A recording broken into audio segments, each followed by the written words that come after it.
ఇక వివరాల్లోకి వెళ్తే ప్రజా ఫిర్యాదుల పరిష్కార వేదిక కార్యక్రమంలో అందిన అర్జీలను నిర్ణీత గడువులోగా పరిష్కరించాలని జిల్లా ఇన్ఛార్జ్ కలెక్టర్ అపూర్వ భరత్ అధికారులను ఆదేశించారు. సోమవారం కాకినాడ కలెక్టరేట్ వివేకానంద హాల్లో జరిగిన ప్రజా ఫిర్యాదుల పరిష్కార వేదిక జిల్లా స్థాయి కార్యక్రమంలో incharge collector Apoorva Bharat, CPO P Trinath, GGH administration అధికారి N Sridhar, DM and HO doctor J Narasimhanayak, ICDS PD Srilakshmi, DRDA PD G Srinivasarao తదితర అధికారులు కాకినాడ జిల్లా నలుమూలల నుంచి వచ్చిన ప్రజల నుంచి అర్జీలను స్వీకరించారు.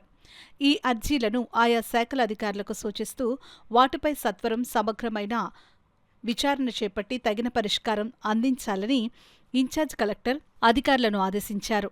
బియ్యం కార్డు మంజూరు, కార్డుల్లోని పేర్లు మార్పులు చేర్పులు, పింఛన్లు, ఉద్యోగ ఉపాధి అవకాశాలు, ఆక్రమణల తొలగింపు, డ్రైన్, కాలువల్లో పూడిక తొలగింపు, పారిశుద్ధ్యం వంటి అంశాలపై మొత్తం 441 అర్జీలందాయి.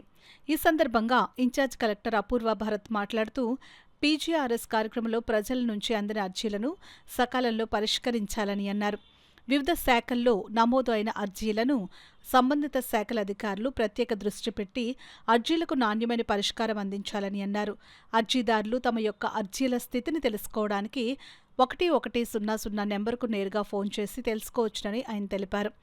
ప్రజా ఫిర్యాదుల పరిష్కార వ్యవస్థ కార్యక్రమానికి హాజరు కాలేని అర్జీదారులు తమ యొక్క అర్జీలను మీకోసం.ap.gov.in వెబ్సైట్ నందు నమోదు చేసుకోవచ్చునని ఆయన తెలిపారు.